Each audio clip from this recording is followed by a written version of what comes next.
Bona vesprada a totes i tots, als que ens seguiu en streaming i als poquets i poquetes que heu pogut assistir, gràcies per vindre, us ho agraïsc enormement. Avui presentem el llibre Hombres sin nombre de Gudmaro Gómez Bravo. Gudmaro Gómez Bravo és doctor en Història per la Universitat Complutense de Madrid. La seva línia d'investigació gira al voltant de la història social de la violència en l'Espanya contemporània. Imparteix l'assignatura Dictadures i Memòries del segle XX en el màster universitari d'Història Contemporània i és director del grup d'investigació de la Complutense de la Guerra Civil i el franquisme i, a més, codirector de la revista Cuadernos de Historia Contemporánea. Gràcies, Gudmaro.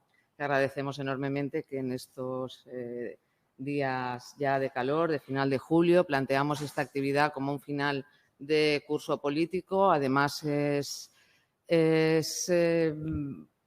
una enorme alegría que haya coincidido con la aprobación de la nueva ley de memoria en el Consejo de Ministros. O sea que como broche final de curso político creo que es que hayamos hecho coincidir los dos eventos está muy bien. O sea que bienvenido a la sede del PSPB. Me acompañan en el acto la presidenta de la Comisión Ejecutiva Nacional del PSPB, Juana Serna. Querida presidenta, bienvenida. Además de presidenta, Juana tiene una gran trayectoria como una de las líderes de la Asociación Clásicas y Modernas. Ha sido diputada durante 3 legislaturas. Y estoy muy agradecida, Juana, que puedas participar también en este acto, compartiendo tus vivencias como enlace generacional entre esas mujeres que estuvieron en la clandestinidad y luego saltaron a la esfera pública. Y el tercer participante es el conseller Vicent Soler, que además de ser l'artífex de l'arquitectura econòmica que ens fa continuar cada dia endavant i fent possible les polítiques de recuperació al País Valencià, forma part del grup dels 10 d'Alaquàs, un grup, una plataforma que va intentar posar en marxa als principis dels 70, una plataforma de recuperació de l'autonomia i de l'Estatut d'autonomia. Va, a més, estar processat, crec que tancat provisionalment i finalment amnistiat 5 dies després de la mort de Franco. Tots dos, tant Juana com Vicent i alguns dels que esteu ací, formeu part d'aquesta generació de joves que aconseguireu posar en marxa, reflotar les dues organitzacions, tant la Unió General de Treballadors, el sindicat, com la majoria d'agrupacions dels nostres pobles en aquest moment que comença quan acaba el llibre de Gudmaro. Vull fer una xicoteta semblança sobre el llibre, donat que és una presentació i molts de vosaltres encara no l'haureu llegit. Hombres sin nombre, que és la reconstrucció del socialisme en la clandestinidad des de 1939 a 1970, ens recupera o ens reconcilia en la memòria que tenim els socialistes. Durant dècades ens ha perseguit que en aquella etapa de la Guerra Civil s'intentara atenuar el patiment del poble, de la població i dels combatents. La ruptura dolorosa entre els partidaris de la resistència a ultrança contra el feixisme, al front dels quals estava el president Negrín, i els partidaris de donar fi a la inútil resistència encapçalats per Besteiro, va produir una destrossa interna en el Partit Socialista que va ser amplament aprofitada per la dictadura, però també pel Partit Comunista, que hàbilment va tractar d'aprofitar-se en exclusiva i fer-nos fora als socialistes del relat de la resistència antifranquista. La història dels enfrontaments d'alguns dirigents de l'exili en França o Mèxic és ja sobradament coneguda i per a molts dels que esteu ací sabreu que ha estat interpretada o manipulada segons el cas. No falten biografies de personatges més destacats dels socialistes. Tots sabem qui va ser Largo Caballero, Prieto o Llopis. Coneixem quin és el tràgic final de Julián Zugazagoitia o el llarg periple carcerari que va sofrir Ramon Rubial al llarg de tot el franquisme. Però ens faltava, i això és la virtut d'aquest llibre, ens faltava conèixer la història que desmenteix la teoria de la falta de compromís polític del socialisme en la llarga lluita contra la dictadura, que de manera interessada se'ns ha atribuït des d'altres esquerres i sobretot durant la transició. Aquest llibre ve a suplir aquesta falta de relat històric que certament els socialistes hem descuidat. Era necessari posar nom a les moltes persones que es jugaren la vida i van patir llargues penes de presó per a mantenir viu un ideari i una organització. Persones que en molts casos, i tots vosaltres ne coneixereu, anteposaren la lluita i la resistència a les seues pròpies famílies. Aquesta és la història de la reconstrucció d'una idea de llibertat sobre la devastació produïda pel feixisme, d'homes com el ferroviari Antonio Amalio Donoso, que es va deixar matar protegint una impremta clandestina, o de dones com les mestres subterrànies, Francisca Margarit o Miguela Díez, entre moltes altres, que arriscaren la vida fent d'enllaç entre les presons i l'organització clandestina. També és la història de les resistències, els recels i, per què no, la desconfiança de l'organització a la regeneració política a través de l'entrada de la joventut que des de les organitzacions universitàries reclamaven participació i canvis en el partit. I és important també per a mi que reflexa com se gestaven les relacions amb la diplomàcia estrangera a Espanya per fer possible un canvi de règim sense violència. Com es diu a la contracoberta de l'obra, és la història de la clandestinitat socialista, de gent corrent, d'homes i de dones desconegudes i obstinades que, parafrasejant el poeta Claudio Rodríguez, són dones i homes que van ser vençuts, però mai van ser domats. Amb aquest esperit y donant de nou l'enhorabona a Gudmaro, porque es verdad que era un libro necesario. Doy la palabra a la presidenta, Juana, cuando tú quieras. Pues buenas tardes, buena vesprada.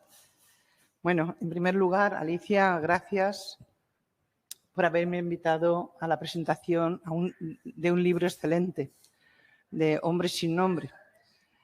Un libro que me ha parecido absolutamente interesante y que le he dedicado con muchísimo placer estos días para enterarme bien de cosas que conocía, de cosas que desconocía y de algunas que tenía una mala información sobre ellas.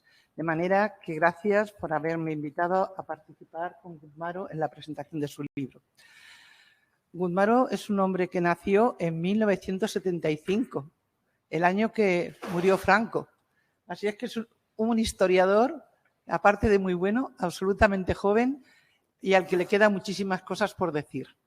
Yo quería darle la enhorabuena por haber escrito este libro, que es un libro, como decía Alicia, dedicado a la clandestinidad del Partido Socialista en la etapa de 1939 al 70.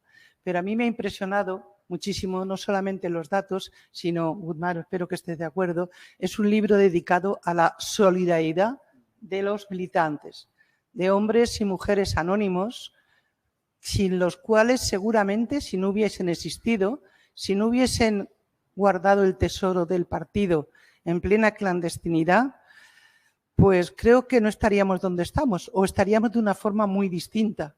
Seríamos seguramente un partido diferente.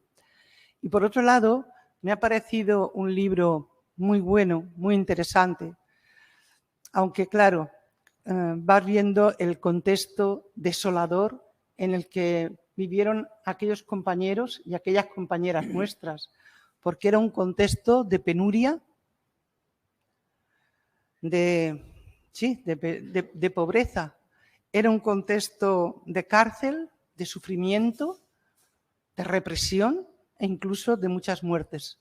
Por lo tanto, este libro casi deberíamos usarlo como un homenaje a aquellos hombres y aquellas mujeres que en aquella época dejaron su vida y no solamente su vida física, que murieron muchos, sino que dejaron literalmente su vida personal y familiar en cuidar del tesoro del Partido Socialista Obrero Español. Y yo quería empezar diciendo eso. Hubo una cosa que me llamó la atención, Guzmaro, y es el título, Hombres sin nombre. Yo que no conocía bien, antes de empezar a leerlo pensé, ¿hombres sin nombre? ¿Y las mujeres? Pero bueno, Guzmaro, que yo creo que sabía que sería lo primero que haríamos muchas mujeres socialistas, plantearnos el tema, en la primera página del libro ya lo aclara. Y entonces comenta precisamente que es que hombre sin nombre es el nombre que las mujeres y los hombres de aquel momento le dieron a la organización que hicieron para poder sobrevivir y estar amparados por una propia organización, por supuesto clandestina, que así se llamó, Hombres sin Nombre. Y en fin, casi te pido disculpas por haber pensado que te habías olvidado de nosotras. Quería decirle, a Alicia Piquer me pidió que, puesto que el autor del libro y un historiador iba a presentar su propio libro, cualquiera se enfrentaba a esa situación. Y por otro lado, Vicent Soler, nuestro querido conseller, pues iba a hacer la continuación de los años 70, no lo que ocurría en España, sino lo que le ocurría al partido, que le había ocurrido al Partido Socialista en la Comunidad Valenciana, en el País Valencià.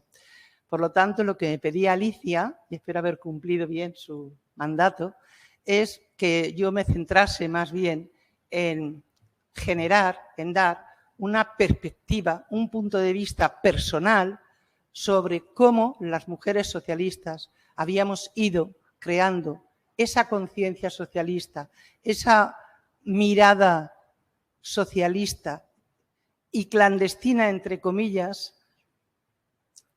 de alguna manera habíamos ido creándonos en una etapa de dictadura y de represión y, por lo tanto, cómo habíamos sido capaces de ir viviendo a esto. Por lo tanto, yo quería hablar con vosotros no de mis recuerdos personales, sentimentales o afectivos, para nada, sino de los recuerdos que en esa época, que en la España política y moral del año 39 al 70, que es en la que vivimos tantas mujeres de mi generación, bueno, y de posteriores, pues qué es lo que había ocurrido y qué es lo que nos había pasado.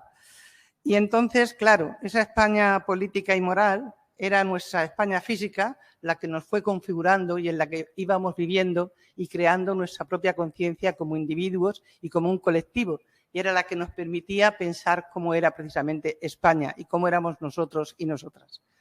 Bueno, yo tengo que decir que lo he dividido como en 3 ámbitos: niñez y adolescencia, la Facultad de Filosofía aquí en la Universidad de Valencia y luego ya mi vida adulta.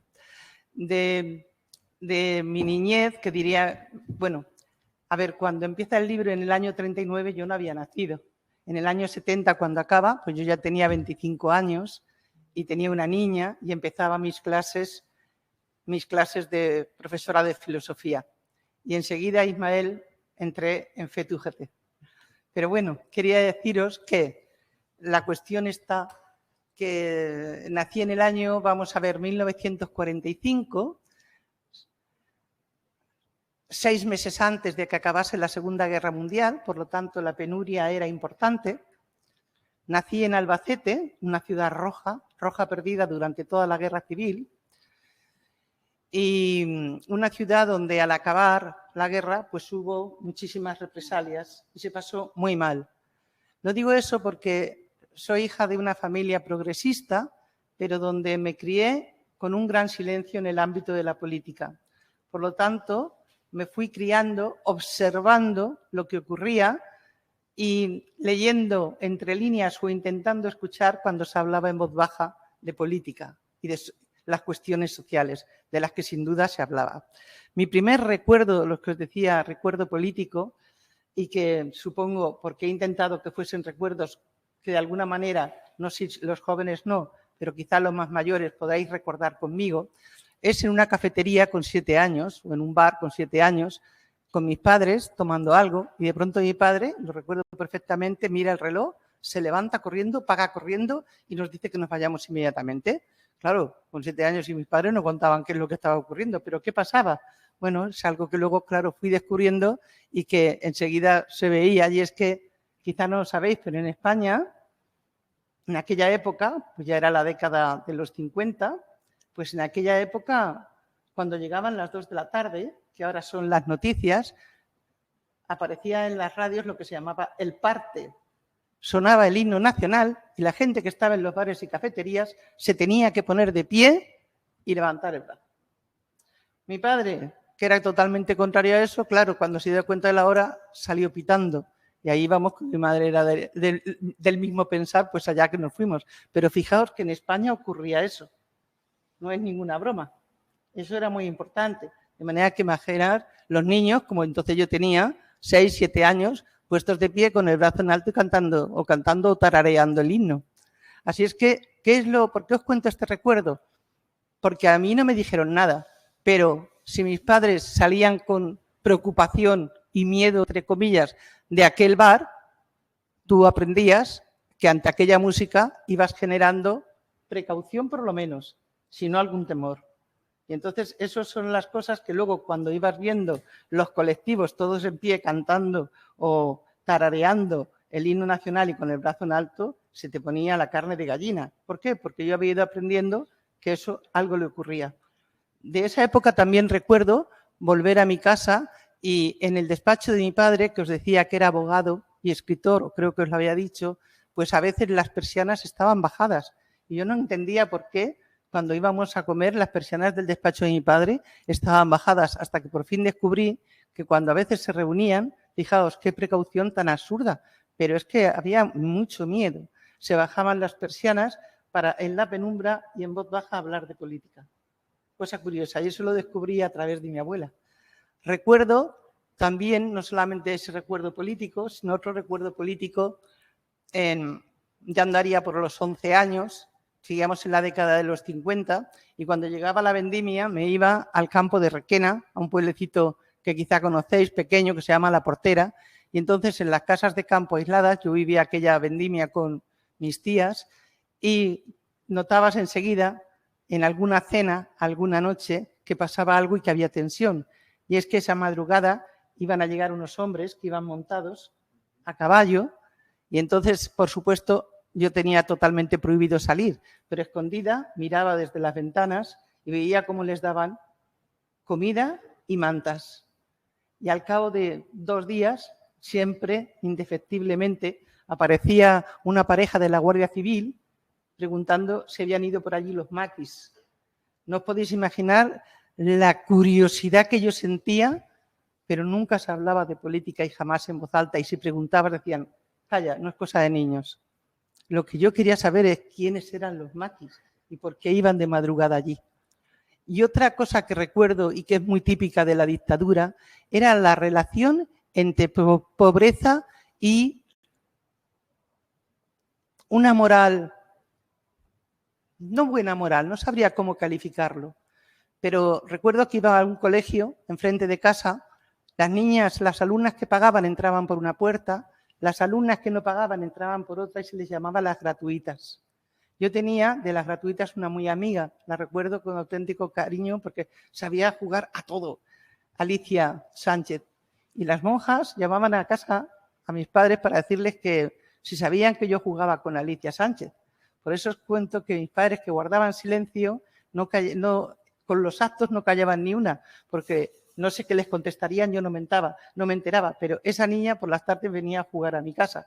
Luego entonces mis padres estaban plenamente de acuerdo con ese juego, pero fijaos por qué tenía que haber mala relación, y eso se hacía mucho en la dictadura, en el franquismo, la relación de pobreza con maldad, o sea, con una mala relación, de no juntarse las diferentes clases sociales. Eso me parecía una cosa terrible. Bueno, vamos creciendo, desaparece mi segunda adolescencia y llega a la facultad. Salí de Albacete a los 18 años, me vine a la Facultad de Valencia, a la NAU, y nunca he dejado la Comunidad Valenciana. Aquí estudié, aquí organicé mi vida, he vivido aquí, en Alicante y en Castellón, donde voy todos los veranos desde hace 50 años nada menos. Entonces, la cuestión está que es aquí donde he desarrollado mi vida, por lo tanto, mi vida es mi vida por la parte de mi padre, Albacete, una zona totalmente roja, y por parte de valenciana, la familia de mi madre, que es de Requena, donde todos eran masones. O sea que, pero sin embargo esas cosas nunca se solían hablar. Luego te vas enterando por libros que van descubriendo, de pronto dices, pero si este era mi abuelo, yo no sabía que era masón, en fin, esas cosas. Bueno, en definitiva, en la facultad recuerdo un recuerdo político, hay miles de recuerdos, pero hay uno político que sí que me interesa, por lo que voy a decir, por cómo se va creando la conciencia socialista. Y es la siguiente. Cuando estaba en tercero de facultad, Vicente ya lo sabe porque leyó una vez una semblanza, estando en tercero de la facultad de filosofía, pues hubo una noche, estábamos en el año 65, pues una noche unos 20 y tantos alumnos nos quedamos encerrados en la facultad. Éramos creo que 4 alumnas, el resto compañeros. Al día siguiente de madrugada, bueno, ya como las 6 vino la policía, nos sacó. El rector Kors Grau intentaba que fuese todo un poco pacífico, pero bueno, nos sacaron. Yo perdí la beca que tenía y por lo tanto tenía que haber dejado de estudiar. Como no quise contarlo a mis padres, pues me fui enfrente al Hotel Inglés y ahí estuve durante un año entero planchando para poderme pagar el colegio mayor. Y bueno, hacía como mis padres, guardaba silencio, pero tenía entereza, tenía conciencia socialista, ya era, a esa edad yo era ya atea, mis padres que iban socialmente a misa los domingos, eso lo recuerdo, pero que jamás fueron creyentes, pues bueno, ibas ya generando toda esa conciencia. Y ya llegamos a la edad de esta etapa de tu libro, al 67. Ya tengo inicio en una edad adulta, con hijos, etcétera, y tengo recuerdos de ahí, algunos que quiero refrescar. Simplemente empiezo a estudiar, empiezo a dar clases, y en un instituto nuevo, pues ya veréis por qué os lo cuento, en un instituto nuevo y éramos unas cuantas interinas, mujeres, y montamos una revolución pedagógica inmensa. La directora, que se llamaba Betty, a ella nosotros nos llamaban las Betty Girls, y fue tan estupendo que solamente en aquel año, que era la primera vez que funcionaba ese instituto, para quitar a los dos grandes institutos, el femenino y el masculino, que se llamaban entonces, ahora Jorge Juan y Miguel Hernández, pues para quitarles la cantidad de alumnos, crearon otro, nuestro, y allí fueron los 400 alumnos más torpes que había. Bueno, pues al año siguiente se matricularon 1.500, porque habíamos revolucionado todo nuestro sistema de trabajo y aquello fue un éxito enorme. Digo esto porque, aparte del orgullo de haber pertenecido a esa generación, porque nosotros fuimos la generación que luego, en el año 90, hizo la LOCSE que se cargó Aznar, pero ha sido la gran ley socialista, hasta el punto que llegaron hasta buenos profesionales suecos a preguntar y a ver cómo era la ley, porque tuvo una fama enorme en toda Europa. Y, en fin, en esos años surge mi valencianismo, iba a una librería valencianista a reuniones clandestinas, que era Setimich. Luego fue una época de la primera gran manifestación a la que asistí, donde gritábamos libertad, amnistía y estatuto de autonomía. Ya es el 19 de noviembre del año 1976, hacía un año que había muerto Franco, pero manifestaciones eran de las primeras, y es que fue multitudinaria porque nos pasaba como ahora los jóvenes con el confinamiento. Nosotros teníamos un confinamiento espiritual y deseábamos salir tanto a la calle a gritar y a hablar, y fue una manifestación grandiosa. Y bueno, es verdad que yo me había casado con un chico muy joven que era fiscal, y al día siguiente inmediatamente le llamaron de Madrid para que le dijera a su mujer que dejase de ir a manifestaciones. Pero bueno, no voy a decir que no hicimos ni caso, nos preocupó, pero... Y así se desarrolló mi vida hasta que en el año 1979 entro en el PSOE, entro en FT y UGT, ya tengo mi conciencia socialista totalmente formada, progresista, como yo os decía, atea, y fui muy activa en FT y UGT con Antonio Godoy, en fin, con gente de entonces estupendísima. Y desde entonces nos dedicamos a recorrer y a ir reconstruyendo ya en democracia, no, en la transición. Democracia, pues todavía, en fin, estaba, pero ir reconstruyendo de agrupación en agrupación, ir recogiendo a las mujeres de sus casas y sacándolas para que viniesen todas de nuevo al partido.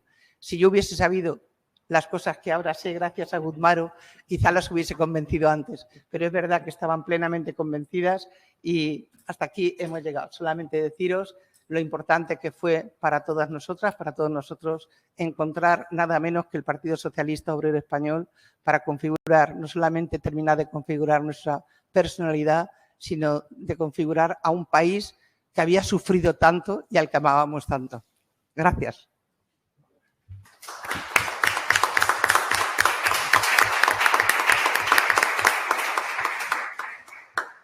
Muchas gracias, Juana. Muchas gracias, presidenta. Muy emocionante.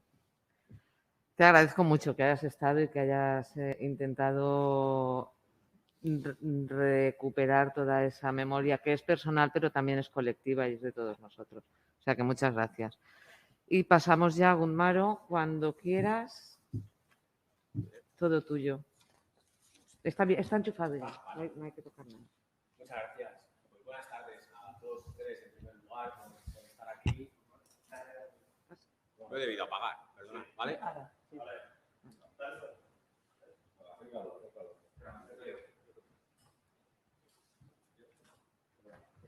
Vale. Bueno, reiterar mi agradecimiento a todos ustedes por estar aquí, a la invitación de estar hoy aquí con todos ustedes. Pues para mí es muy importante presentar un libro de estas características en la que creo que es su casa natural. Quiero darle las gracias a Alicia por su interés también en una época complicada, si alguna vez hay alguna que no la sea, y desde luego a la mesa por estar aquí, que tienen una agenda desde luego complicada, ¿no? Luego voy a intentar ser breve, más que contar el libro, que no es mi intención, espero que les sea de utilidad y de interés. Yo quería contar qué quería hacer, y ya pues son los lectores o los críticos los que tienen que juzgar si se ha hecho o no, ¿no? Yo quería hacer, allá por 2014, cuando comencé esta investigación, una historia de la reconstrucción de las organizaciones socialistas durante el franquismo. Es una etapa, sobre todo la primera, la del final de la guerra, muy desconocida por la falta de archivos y muy maltratada por la propia historia o la historiografía contemporánea. Quería hacer una historia social, una historia de la gente común, que reflotó esas organizaciones, que pasó a la clandestinidad sin experiencia previa, un partido, un sindicato y unas juventudes de masas que de repente pasan a la clandestinidad y construyeron un relato, una experiencia colectiva que se ha perdido. Bajo mi punto de vista, se ha perdido fundamentalmente fruto de la represión y fruto del interés de la dictadura por hacernos apolíticos, ¿no? Como bien ha comentado la presidenta. Una historia que se fragua en los campos de concentración, en las cárceles. Creo que la portada, que es un dibujo de Robledano, en la cárcel de Porlier, lo representa bastante bien, y que tiene como objetivo sobrevivir y echar a Franco por encima de todo. No tienen una estrategia ni configuran una ideología política mucho mayor. Tampoco les da tiempo, son 8 ejecutivas, la última dura apenas 6 meses, pero mi labor como historiador era documentarlo y tratar de hacerlo lo más fielmente posible. Una historia marcada por la guerra, por la represión y por lo que es el exilio interior, que marcó al menos 3 generaciones. Es la historia de los que se quedaron aquí. Y 3, por tanto, son las partes de este libro: la destrucción, la reconstrucción y la renovación. A pesar de todos los pesares, y ya paso a la conclusión, es una historia que tiene o tuvieron continuidad en el tiempo, consiguieron mantener esta estructura gremial, organizativa, extendida por todo el territorio y, sobre todo, y esto quizás sea lo más importante desde el punto de vista de la interpretación, mantener viva una cultura política que fue la base del prestigio que heredó el socialismo en la transición. Un proceso activo, un proceso no pasivo, poco conocido fundamentalmente por efecto de la represión, como ya he dicho, pero también por 2 factores más. por el exilio. El exilio, en buena medida, no reconoció la acción del interior, fundamentalmente porque era de gente anónima. Y, en segundo lugar, por la propia profesión, por nosotros mismos, ¿no? La autocrítica, por la propia historiografía marcada por el relato de la transición y, fundamentalmente, por la hegemonía del antifranquismo en manos del Partido Comunista. A pesar de eso, creo que el libro, la fuerza del libro, y buena prueba de ello ha sido tu intervención. No es la fuerza de un libro historiográfico, que es mi labor y es lo único que yo sé hacer medianamente bien, sino que la fuerza de ese libro está en rescatar sus propios escritos y sus propios pensamientos de esta gente en el momento en el que fue detenida con aquel material. Ese material clandestino es la base o es el alma de este libro y eso nos permite trasladarnos allí, llevarnos a ese instante. Y eso, con esa documentación incautada por la policía política del franquismo, he conseguido o he intentado seleccionar 10 fragmentos a lo largo del tiempo que, bajo mi punto de vista, pues recogen lo que fueron estos hombres y mujeres de la reconstrucción socialista. La primera de ellas es de Fernando Arias, en el Campo de los Almendros, aquí cerca, en 1939, después de ser interrogado 3 días y 3 noches. Un tirano y sus esbirros, cuando se apoderan de un hombre, le torturan para que le digan dónde están los otros enemigos, qué van a hacer, qué piensan y, sobre todo, qué piensan. En segundo lugar, la primera circular de la Comisión Ejecutiva de las Federaciones Provinciales Socialistas tras la Guerra Civil, abril de 1944, que es muy sencilla. Aprobación de 2 pesetas por afiliado para las cuotas. Volvieron a cotizar. En tercer lugar, carta de Lola a Margarita Olcina, que es una de estas maestras subterráneas, en mayo de 1946, que acababa de salir de la cárcel. Queridísima Margarit, referente a lo de la niña, la República, deseamos su pronta recuperación, perdón. Luis, en su trabajo, pasándolo regular. Yo tengo algún indicio de hemorragia, de tensión. Estuve un día en Madrid, pero no pude verte por mi enfermedad, policía. Para todos nos convendría vivir en Madrid, pero no tenemos dónde meternos, no tenemos ejecutiva. En cuarto lugar, respuesta de Hombres sin Nombre a la pregunta escrita por la Embajada Británica: ¿cómo desea el Partido Socialista Obrero Español que se produzca el cambio de régimen? Junio de 1945. El cambio de régimen debe realizarse metódica y escalonadamente. Sobre la soberanía nacional debe manifestarse de manera libre, sin que haya posibilidad de coacción o confusión en las libertades individuales.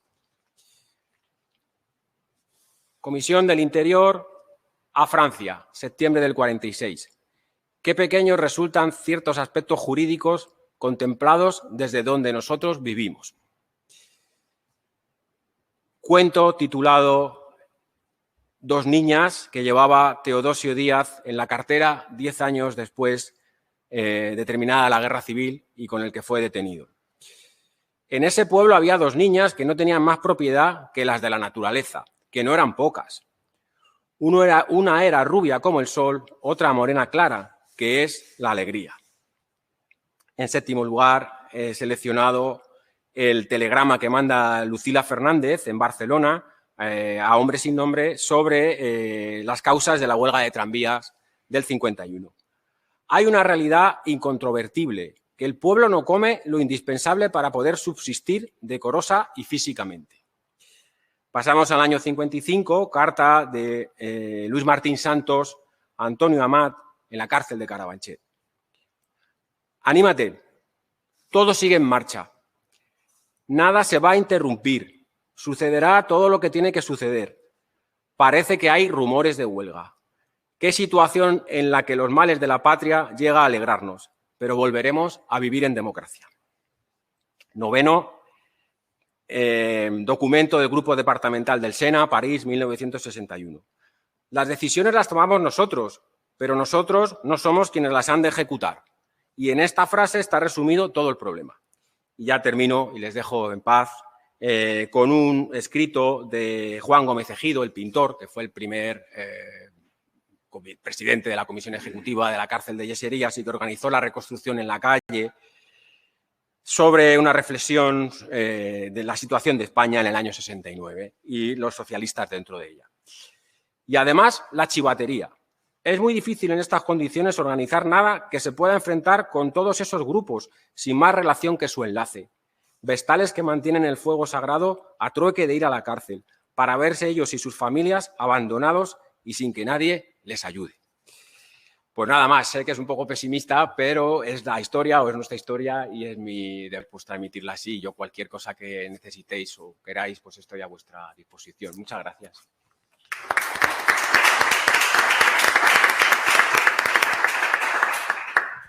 Muchas gracias, Gumaro. Seguro que en breves minutos podremos hacerte algunas preguntas, sobre todo tanto los asistentes como creo que hay alguna ya pregunta a través del chat.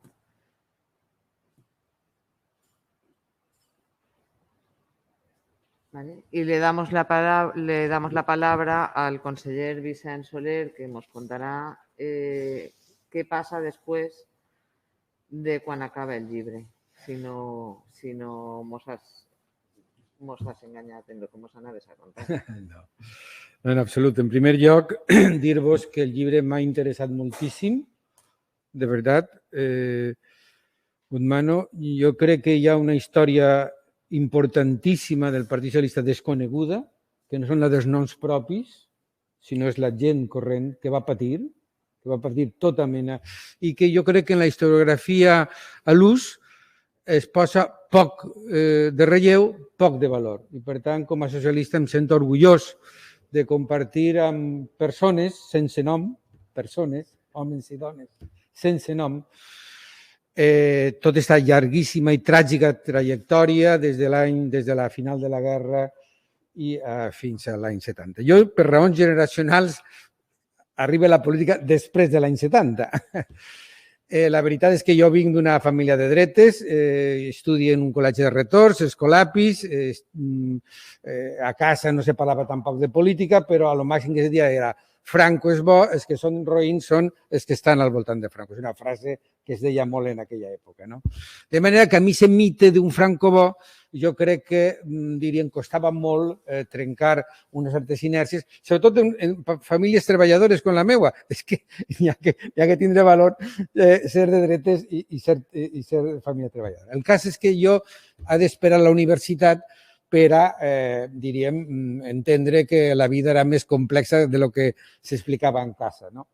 I, efectivament, jo estudio en beques, és una família treballadora, jo no haguera estudiat si no fora amb beques, i quan acaba, entre el moviment de PNNs, per sort, tinc feina de seguida, quan acabe la carrera ràpidament hi ha places en la Facultat d'Economia que no tenia professors i, per tant, no sé què explicaven, però allí estaven fent de professors els xiquets de 22 i 23 anys, i el cas és que això va simultàniament a una certa politització.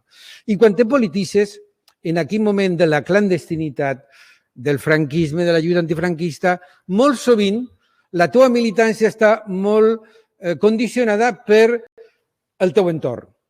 Jo estava voltat de companys del Partit Comunista, però per què no vaig militar mai en el Partit Comunista? Per casualitat, perquè al costat meu estava Ernest Lluch, estava Vicent Ventura, estava Alfons Cucó. Són gent que me platicava en el passatge de la sang ahir al costat de l'Ajuntament sobre les virtuts de la socialdemocràcia alemana, per exemple. I era un adoctrinament espontani que a mi, imagina que quan dia Willy Brandt, que als 20 anys no és marxista, això, després no pot ser socialdemòcrata. O sigui, a mi m'ha arribat massa pronte el tema social. I entra en aquesta lògica. I, òbviament, en la lògica, en el marc conceptual socialdemòcrata. Ja, estic parlant de principis dels 70 en plena clandestinitat. Hi ha que tindre mèrit perquè l'hiperideologisme i l'èpica era importantíssim per fer política clandestina, perquè ja sabies que al final només te podies trobar la policia, la detenció, però és que això és el que t'injectava en vena la capacitat moltes vegades de fer política. No? Però jo no, jo vaig anar des del primer moment per aquest entorn del que estic parlant, I, òbviament, en el torn socialdemòcrata jo detectava el que s'explica molt bé en el llibre en l'últim capítol.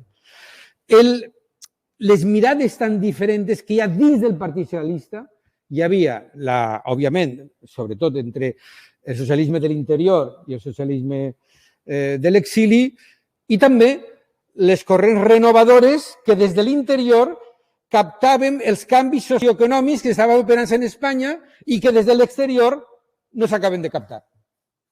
I, per tant, des de l'interior apareixen unes corrents renovadores que al final acaben guanyant en Ciurán, en el que, diríem, i Felipe González està liderant això, en el que senzillament tocaven la realitat complexa d'una societat que havia canviat totalment.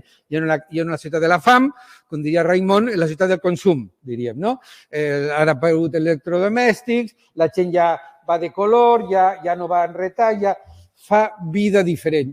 Aquesta complexitat dels Beatles, els hippies, el maig del 68, tot això està passant. I hi ha gent en l'exili que no s'ha enterat. Aleshores, però l'organització està en mans de l'exili, no? Rodolfo Llopis, etc.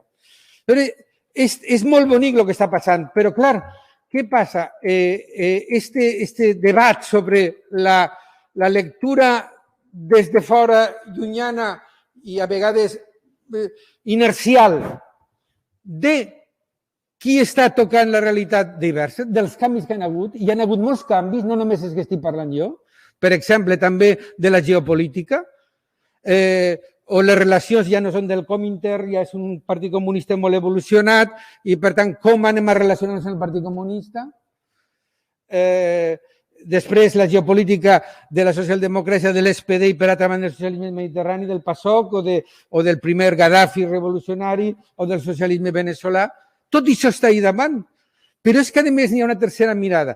I això seria, per exemple, les diferències que hi hauria des que expulsaren a Tierno Galván del Partit Socialista, el que va configurar aquesta alternativa del PSP front al Partit Socialista que muntava, per una banda, la seva fidelitat a la socialdemocràcia, però d'aquestes dues perspectives, diríem, interna, externa. Però hi havia, i això és el que jo puc tal vegada donar testimoni més, una tercera visió de la complexitat, que naixia molt en les perifèries. I és la idea de recuperar un socialisme de major complexitat, per tant, molt renovador, que tinguin en compte també l'Espanya plurinacional. Per tant, és la tercera lectura que és important, que va donar lloc a, inclús a Madrid, la Convergència Socialista de Madrid, on estava Enrique Barón, per exemple, el PSC, així el món del PSPB. Jo milito en el PSPB per la raó que acabo de dir, perquè està un Ernest Lluch, i està un Vicent Ventura, i està un Alfons Cuco, però des d'una lògica molt europeista, molt PSOE, en el sentit del PSOE renovat, no del PSOE de l'exili, no? Però, diríem, buscant que aquest socialisme fos més arrelat a la diversitat espanyola.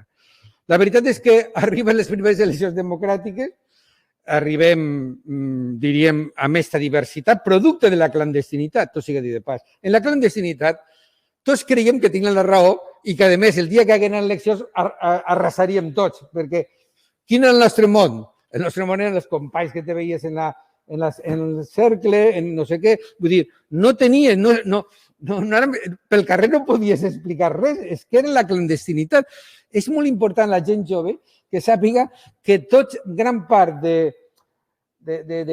la diversitat interna del socialisme espanyol d'aquella època era perquè no hi havia una discussió clara. La clandestinitat era molt condicionant també del debat, molt condicionant.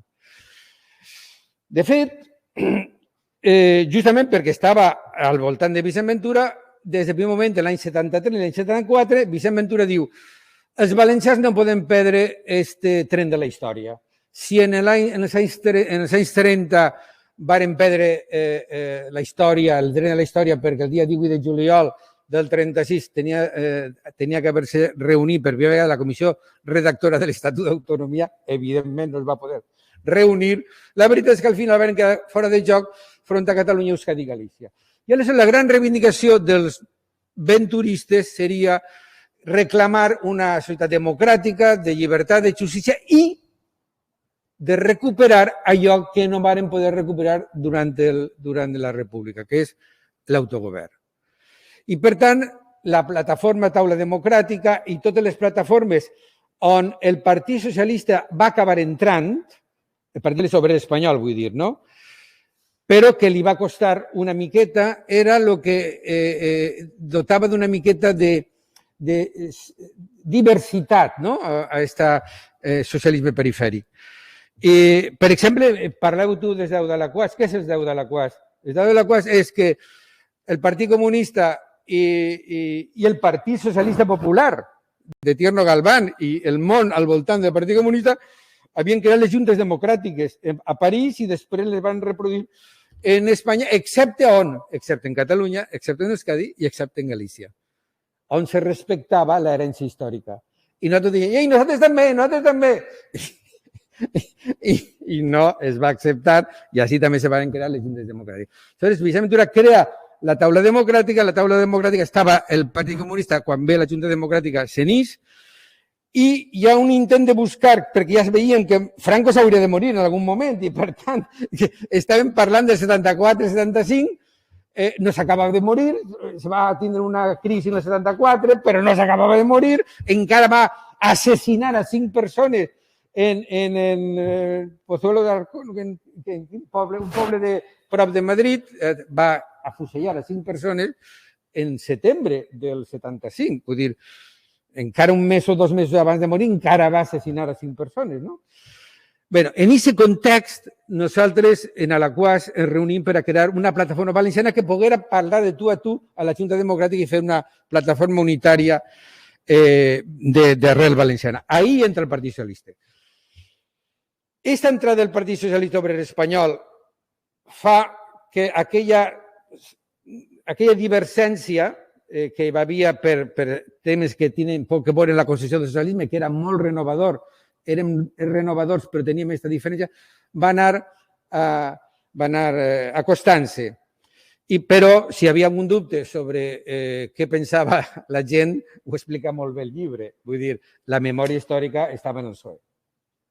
I el PSOE deixa les coses clares el 15 de juny del 77. El PSOE guanya de manera aclaparadora en l'espai de l'esquerra per a perplexitat, no dels que no eren socialistes i no estaven en el PSOE, no, del Partit Comunista sobretot, perquè el Partit Comunista estava convençut que dins de l'esquerra seria el partit majoritari. Per tant, aquest llibre és important perquè aquesta recuperació de la memòria històrica no cau del cel.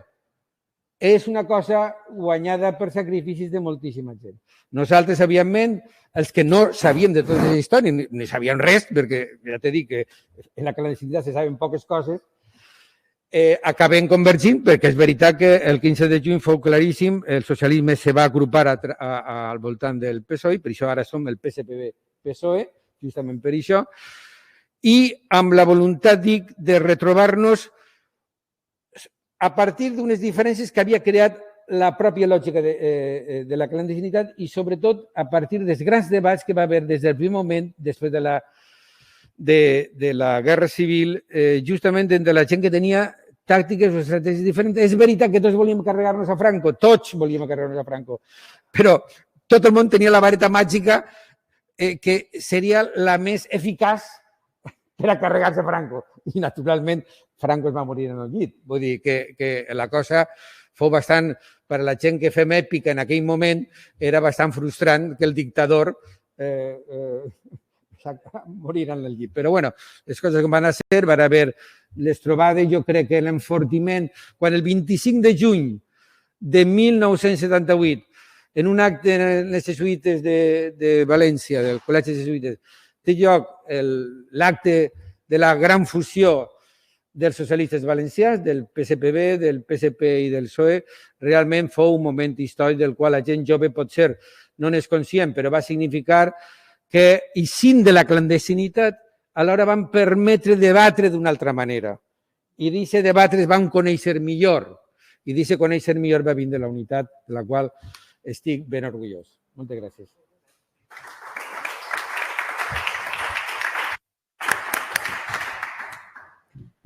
Moltes gràcies, Vicent. Obrim el torn de paraules. Tenim per ahí un micro, si algú dels presents vol intervenir.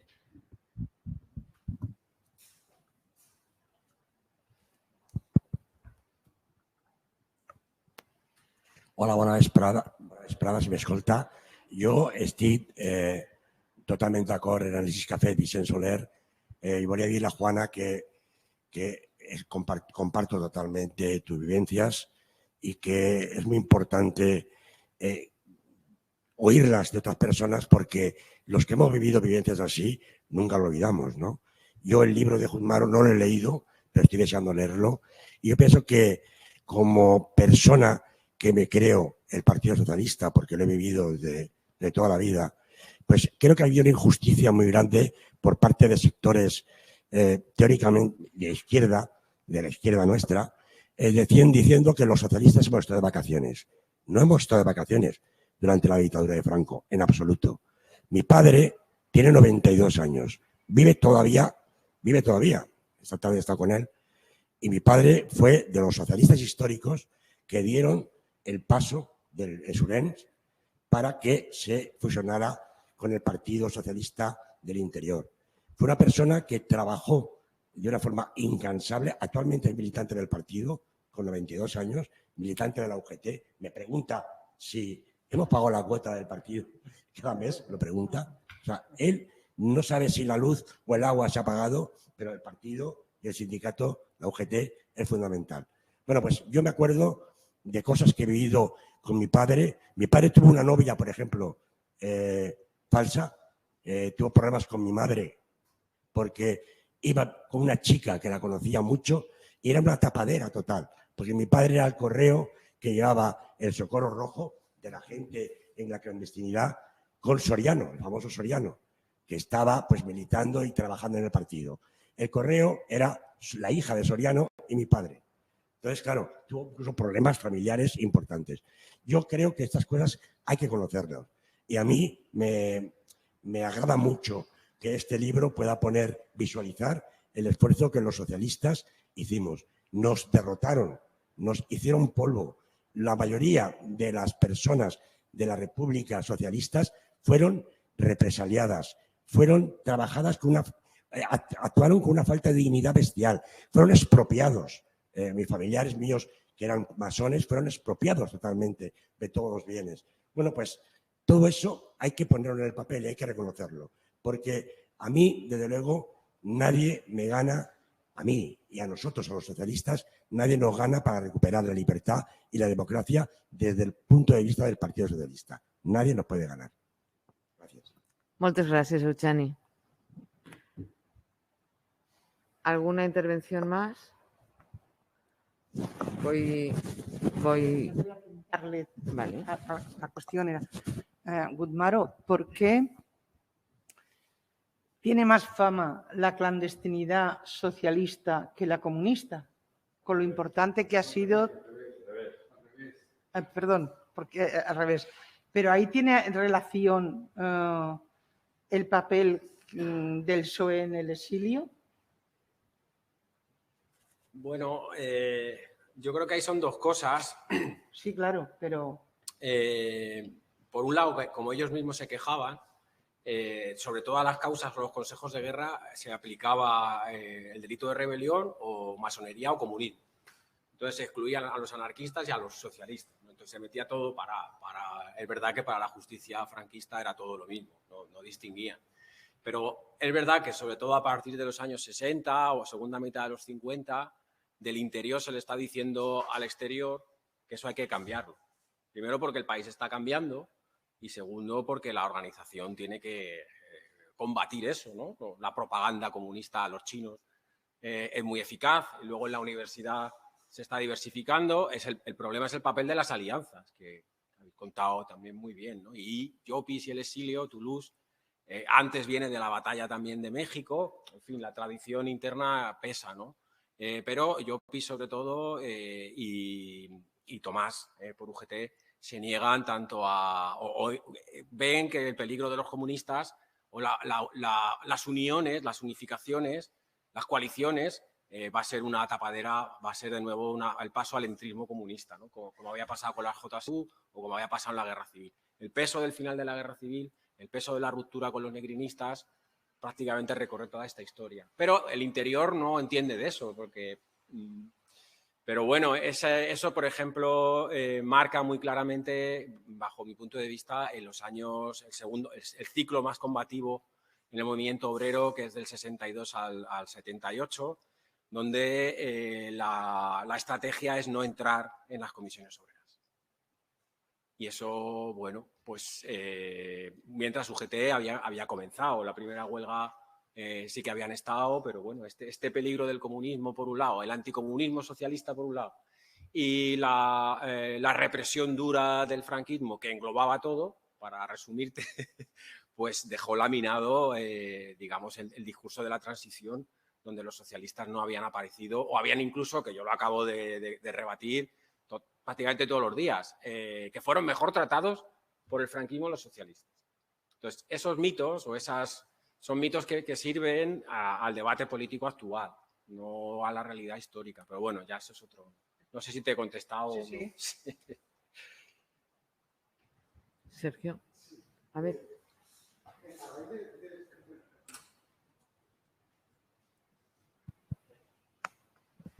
En relación a esto que preguntaba Juan y contestabas tú, Gudmaro, ¿hasta qué punto esa victoria del discurso, digamos, de la clandestinidad comunista no está basada también en cierta incomprensión del socialismo del interior hacia la guerra civil? No de desconocimiento, sino de incomprensión hacia la experiencia de los años 30 y de la guerra civil, empezando por algunos de sus líderes que fueron los primeros en mostrar que se equivocaron.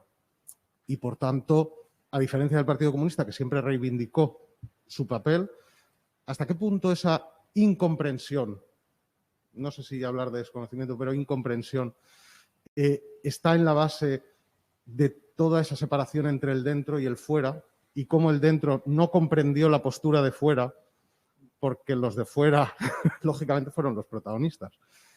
Y lanzo ahí esa pregunta, y para simplemente asentar esta idea de que el franquismo trató mejor a los socialistas, ¿no? Esta idea que se transmite, trató mejor a los socialistas que a los comunistas, y estando donde estamos, solo hay que recordar que los dos principales líderes del PSOE valenciano fueron fusilados en 1939 y 40. Uno de ellos, Manuel Molina Conejero, de la UGT y luego de la FSV, uno de ellos Isidro Escandell, el presidente de la FSV durante la Guerra Civil, desde el año 36, desde enero, incluso teniendo en el Consejo de Guerra informes favorables de cónsules, de militares que testificaron que les salvó la vida durante la guerra. A pesar de todo eso, los informes no sirvieron de nada y Isidro Escandell fue fusilado. De hecho, el 13 de mayo de 2021 salió un artículo en El País hablando de las fosas de Paterna y se hablaba de un artista que estaba ahí, y el artículo va sobre el artista, y si recuperáis el artículo, habla de que está enterrado en la fosa junto a un periodista llamado Isidro Escandell. Es el líder de la FSV, de la Federación Socialista Valenciana, que sigue en esa fosa. ¿De acuerdo? Por tanto, no hubo mejor trato, más bien el PSOE tuvo que recuperarse del golpe para poder hacer frente, y porque el golpe fue duro, además de esta cuestión de la cultura política, pero no quiero entrar, no quiero monopolizar. Bueno, ahí son tres planos. Si consigo... uno es que es muy posible, pero hay que demostrarlo, que sea la fuerza política más represaliada. Si tenemos en cuenta los cargos, si tenemos en cuenta la doble militancia, la aproximación con la Comisión de Examen de Penas así lo indica, pero hay que demostrarlo, y eso, bueno, pues es un trabajo en equipo que necesita mucho tiempo, pero parece que apunta a eso. Desde luego, su percepción interna era esa. Eso nos lleva a que ¿por qué no se transmite? Bueno, yo creo que por la ruptura y por ese enfrentamiento interior-exterior, que no es solo con Francia, que viene primero con quién se queda aquí en el interior, que es la zona centro y levante, y pierden la guerra de una manera en la que, bueno, no reconocen la derrota porque son los que realmente quieren negociar, entre comillas, o rendirse, ¿no? Eso es algo que ha pesado y que también hay que examinar, ¿no? Y al que ha siempre sido acusado por parte de los negrinistas o por parte de los comunistas. Y eso, bueno, yo creo que hay que entenderlo y también ver de qué tradición viene. Entonces, la única figura que queda en el centro que intenta dirigir la rendición es Besteiro, y yo creo que es la tradición pablista, pero bueno, eso es... y a partir de ahí, claro, tiene la legitimidad de los que se han ido, ¿no? El propio Prieto, que no tienen los que se han ido, el propio Prieto lo dice en el aniversario del fusilamiento de Companys, que están ellos, que son los privilegiados, y todos los demás, que son los muertos y los campos de concentración, ¿no? Y a partir de ahí, hablar de alianzas, claro, el problema es que luego la base, la ejecutiva está donde reside el interior. Y a partir de ahí son todos los debates, porque ellos crean Alianza Nacional de Fuerzas Democráticas, a la que pide entrar el Partido Comunista. Entonces, eso también el Partido Comunista lo tiene que explicar, y los historiadores lo tenemos que explicar. Años antes de la estrategia de reconciliación nacional. ¿Cuánto se habla de la estrategia de reconciliación nacional? Como si abriera la transición, ¿no? Los comunistas dejan la guerrilla. Bueno, el Partido Socialista tiene una guerrilla que abandona antes, que es defensiva, y que crea la Alianza Nacional de Fuerzas Democráticas antes, a la que piden entrar los comunistas. Y genera un conflicto interno muy importante, ¿no? Entonces, yo no sé si posiblemente no son conscientes o no reconocen esa derrota sin paliativos porque están divididos, ¿no? Y no tienen tiempo a articularse de otra manera porque sucesivamente los van desmontando. Y ese es otro problema, que el franquismo los utiliza y utiliza a sus familias para desmontarlos. Lo saben perfectamente todo, dónde están, lo que hacen, les roban los archivos. O sea, que esa es, la historia española también es muy dura porque es una historia de colaboración.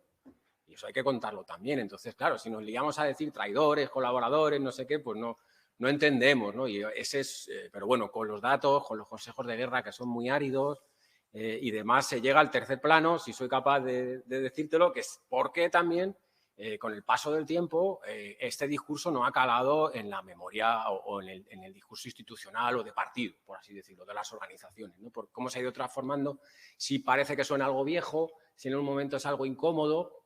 Yo creo que eso es algo que también hay que hacer con cierta autocrítica, que no está mal, y la historia también puede servir para eso, ¿no? Ha aparecido a veces como un adjetivo, bueno, pues pesado, ¿no? O viejo, ¿no?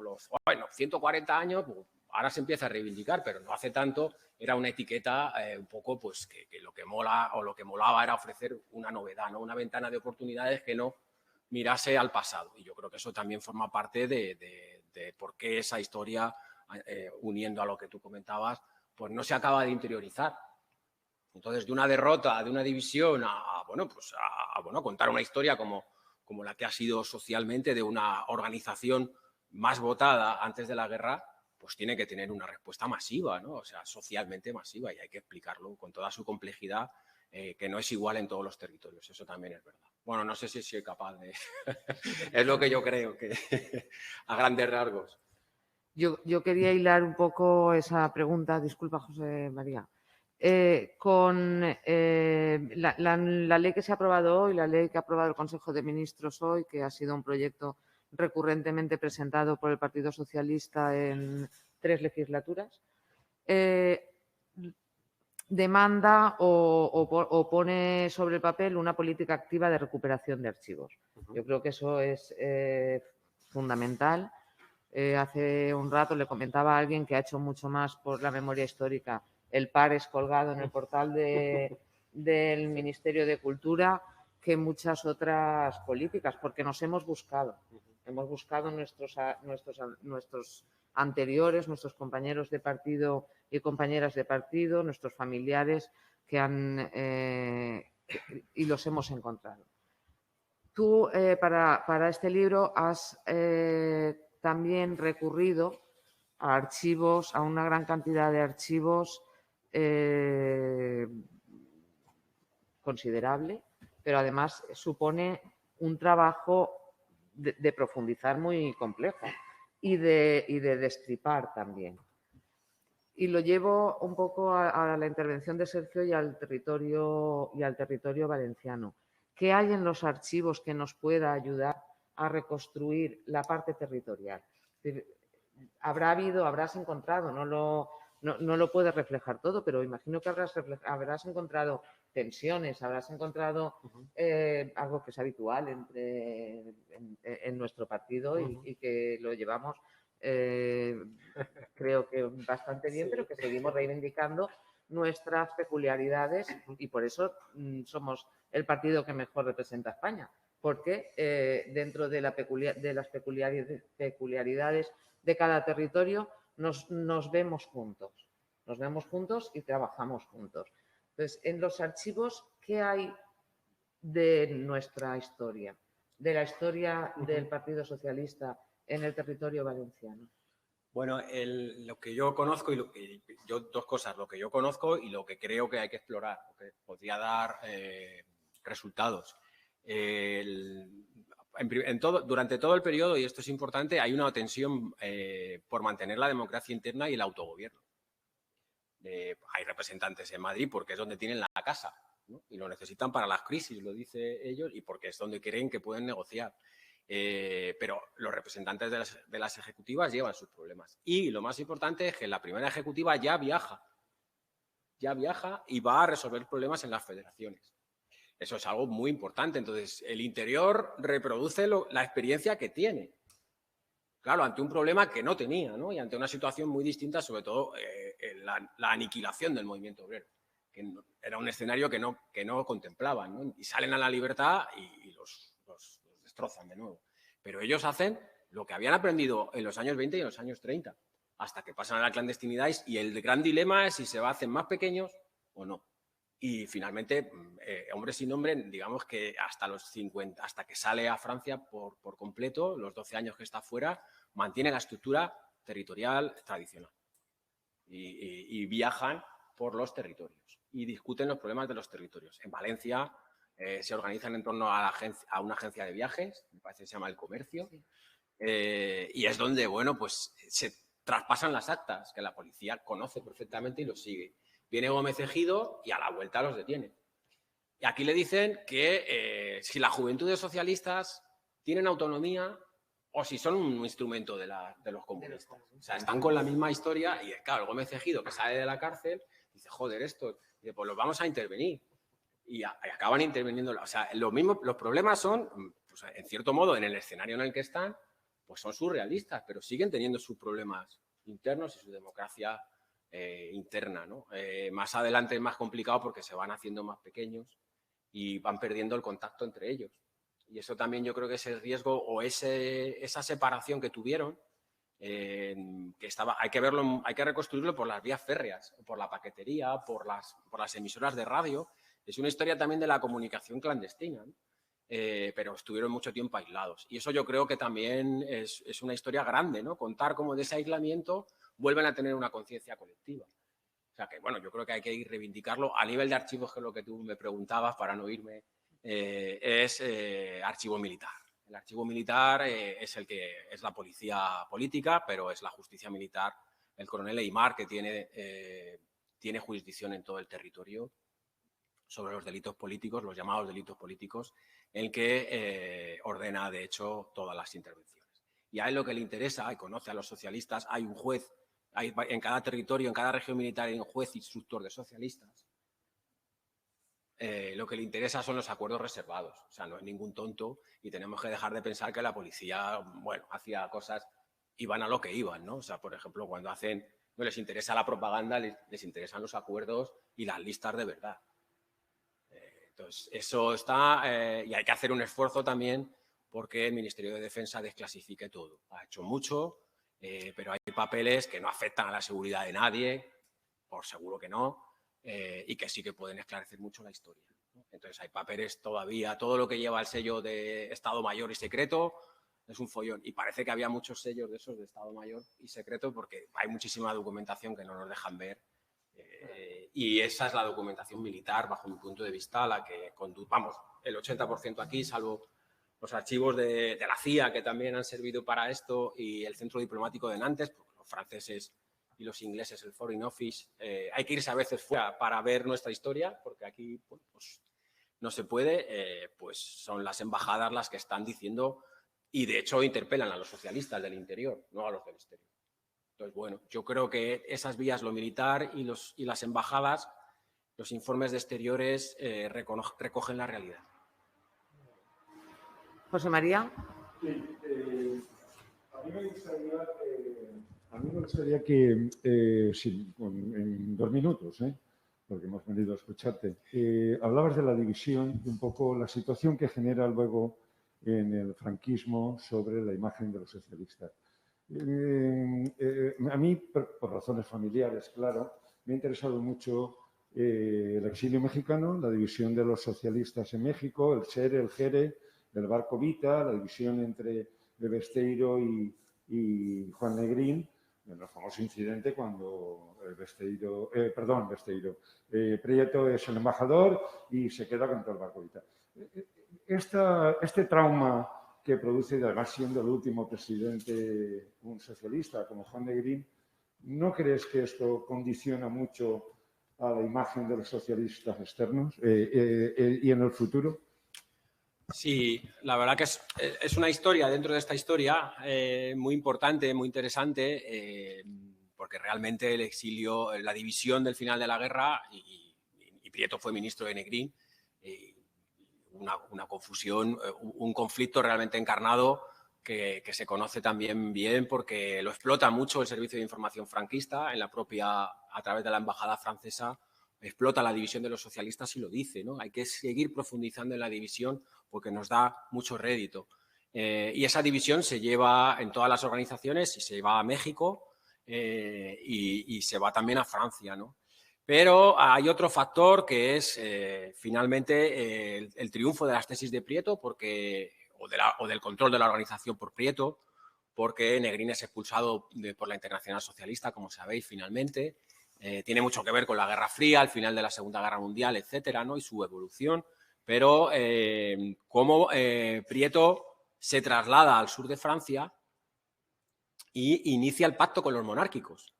Es algo que también está en nuestra historia y hay que conocer porque es un gran fracaso, ¿no? Y entonces finalmente yo creo que también pesa sobre la imagen socialista el acercamiento a los monárquicos, el ofrecimiento al pacto con Juan de Borbón, mientras Juan de Borbón está hablando con Franco a la vez, ¿no? Entonces esa posición queda muy debilitada, la posición externa de los socialistas. Hasta el año 62 no se vuelven a ver diplomáticamente con nadie en lo que llamarán los franquistas el contubernio de Múnich, y esta vez sí lo protagoniza Llopis, ya Prieto. Entonces yo creo que hay una serie y eso sacrifica al interior. Realmente cada vez que hacen, como ellos dicen, cada vez que hacéis un pinito orgánico nos cuesta a nosotros pues la cárcel o el fusilamiento, etcétera, etcétera, ¿no? Y eso, ellos hacen una alianza interna que Prieto desautoriza y pacta con los monárquicos, cuando a la vez están prohibiendo la alianza con los comunistas. Eso le pasa a factura, por ejemplo, la segunda vez cuando un socialista preside el gobierno de la República en el exilio, el propio Llopis, que dura meses y que internamente le dejan caer, ¿no? O sea, que es una historia bastante dura en ese sentido, y es la incapacidad del gobierno republicano en el exilio, de las organizaciones en el exilio, de cumplir lo que le dice Naciones Unidas, que es que hagan un gobierno de amplio espectro y echarán a Franco. Y eso es lo que le está diciendo el interior, y el interior ha contestado en el 45 a los ingleses lo que tienen que hacer. Entonces, bueno, bajo mi punto de vista, esta historia ofrece algo más de luz que la que conocemos por vía de prietistas o por vía de negrinistas, por vías de parte, por así decirlo. No diga que diga yo la verdad, pero es otra parte que no estaba en el conjunto, ¿no? Que es la del interior, que siempre ha sido la más golpeada por la dictadura y la menos conocida. Pero es una división muy grave la que sucedió y la que se llevó al exilio, que lastró al gobierno republicano y condenó o alargó la dictadura, claro. Y eso es algo que hay que hacer examen de conciencia. A ver, nosotros no, creo, pero sí que están las organizaciones de aquel momento, ¿no? No sé si... Yo, Guzmaro, yo te pediría que el último capítulo lo trabajases más. No, decía que le estaba pidiendo a Guzmaro que trabajase mucho el último capítulo, que es el que más lecciones nos puede dar a los socialistas de hoy. A mí me ha emocionado los primeros capítulos, porque claro, eso pone de relieve, en fin, lo heroico que ha sido muchas personas sin nombre, ¿no? Por lo tanto, eso es una parte importantísima que visibiliza algo que, como se ha dicho aquí durante el acto, se sabe poco, ¿no? Es muy importante y yo creo que ahí se puede trabajar. Pero a mí me gustaría que toda esta historia terrible, que a la vez, como acabas de decir, va a significar lecturas, miradas diferentes, enfrentamientos a veces que no acabas de entender con ojos actuales, a qué extremo se llegaba cuando lo importante era cargarse al dictador. Y yo creo que es importante porque eso liga un poco con lo que yo he intentado explicar en mi primera intervención. Es decir, el socialismo llega a finales de los 60, principios de los 60, es decir, al tardofranquismo llega con muchas miradas, mucha perspectiva, a veces desde la propia contemplación de una realidad que quieres cambiar, pero que no la conoces del todo, a pesar de estar incluso en el interior. Imagínate los del exilio, ¿no? Por lo tanto, yo me gustaría, porque eso a mí también, como socialista valenciano, también me gustaría entenderlo, porque yo lo viví cuando Alfonso Guerra venía aquí y le decía a Vicent Ventura, quiero que te hagas cargo del Partido Socialista. Y Vicent Ventura dice, hombre, vamos a ver, vamos, pero hablemos primero de contenido, no solamente ser el secretario de la Federación Valenciana, hablemos de un socialismo del siglo de posfranquista que sea matizadamente diferente de acuerdo con la sociedad cambiante respecto del socialismo de los 30. Este tipo de historia se engarza muy bien con el último capítulo que me ha interesado muchísimo de tu libro. Quisiera, por tanto, que trabajase eso. Hombre, la intención, la verdad que ahí el problema, volvemos a los archivos, hasta el año 64 no se pueden, entonces hay que trabajar con muchas fuentes, pero realmente ahí a partir de la confluencia con el nuevo movimiento obrero y con la universidad y lo que está pasando en la sociedad hay una eclosión que desde luego que nos va a dar todas esas miradas, muchas más lecturas, es mucho más fácil conectar con eso que con lo de los años 30, en eso estoy de acuerdo desde luego. Y ahí hay un momento en el que 108 están en la cárcel de Carabanchel, que los llaman los presos científicos, porque todos son de profesiones liberales, todos son médicos, abogados o profesores, y entonces dan clase a los presos. Y yo creo que ahí esos documentos sí que van a dar mucho de lo que es esa radiografía sociológica de lo que sería luego el socialismo con el que conectáis vosotros, ¿no? Y eso es muy interesante, porque ellos, ahí sí que ha habido no solo un cambio generacional, muchos son hijos de los vencedores a partir del 56 y los 60, y ahí sí que hay un cambio de ritmo con la tradición de los años 20 y 30, ¿no? Y ahí sí que hay una mirada que luego confluirá con muchas otras cosas en la que se superpone la estructura territorial que se mantuvo después de la guerra. Las federaciones no son sumidas en una dirección única, se mantiene un modelo de doble dirección, política y sindical, y autonomía territorial, algo que no tiene nadie. Y eso, con la renovación sociológica e ideológica de los 60, yo creo que sería la radiografía de esa supervivencia, ¿no? De ese éxito posterior. Y hay un pensamiento ahí en el que yo creo que está prácticamente todo. Luego ya hay un salto a las primeras publicaciones, sobre todo de las juventudes, que se puede, o esa es mi idea, conectarlo, donde ahí ya está, bueno, pues el feminismo, el ecologismo, el pacifismo, digamos, todo el post-68 y toda esa realidad que es muy crítica y muy contestataria, ¿no? Y cómo lo asumen también de una manera muy, muy clara, ¿no? Y como ese contraste entre lo que es el socialismo histórico y la renovación del año 68 en adelante, pues es también muy contundente. Ismael. Bien, bueno, la pregunta es ¿cuántos ugetistas eran comunistas después de la Guerra Civil o durante la Guerra Civil? Yo creo que hay una convulsión en la España entonces que tiene como origen la Guerra Civil, el alzamiento nacional, en fin, el golpe de Estado, y surge el Partido Comunista entonces, realmente, ¿no? Y surge, como todos sabemos, de las Juventudes Socialistas Unificadas con Carrillo y compañía. Y hay que reconocer que en gran medida durante los largos años de la dictadura el Partido Comunista es el partido de la resistencia frente al franquismo en gran medida alimentada por la Guerra Fría y por el propio interés o el discurso de la dictadura. Que ve como en ese discurso de Guerra Fría, donde yo quiero estar del lado de Occidente, los malos que están alineados con el bloque prosoviético son los comunistas. Y el Partido Socialista tiene un papel ciertamente diluido. Y luego imagino que también, pues, con enormes dudas y en fin, complejidades enormes, con Prieto, con esa propuesta monárquica que cree que puede salir, pero luego no sale. Yo no me flagelaría, me parece estupendo, ¿no?, que hagamos un esfuerzo de recuperación histórica de la gente, personas concretas, que hicieron un enorme esfuerzo de sacrificio personal y tal, ¿no? Pero el Partido Socialista es un partido de éxito. El Partido Socialista es el que gana las elecciones generales frente al Partido Comunista, que pretendía ser la gran opción, tipo Partido Comunista Italiano.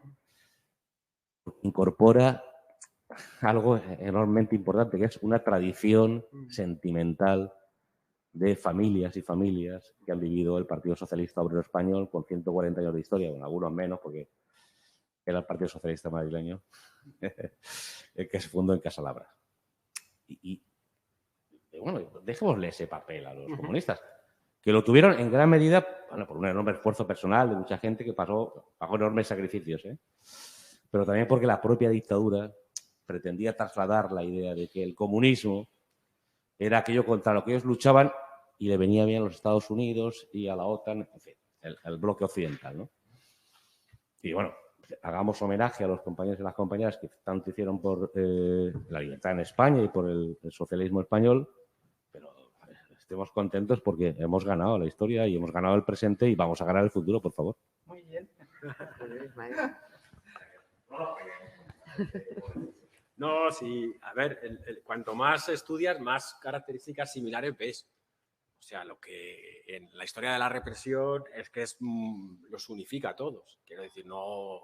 Y los que intentan reconstruir el Partido Comunista no son muy distintos de los que intentan reconstruir el Partido Socialista, porque la organización para ellos es fundamental. Entonces, en eso, otra cosa son las líneas estratégicas de los partidos y el papel que la memoria ha jugado en cada uno de ellos. Son cosas distintas. También sí que es verdad que fraccionó UGT de una manera también importante. O sea, que fue en todas las... Pero creo que hay que jugar en ambos planos, ¿no? Uno el histórico y otro en el de la memoria, que sí que, por razones distintas, ha jugado un papel distinto en lo que es la identidad comunista, o fue la identidad comunista y la socialista. Y también en la anarquista, ¿no?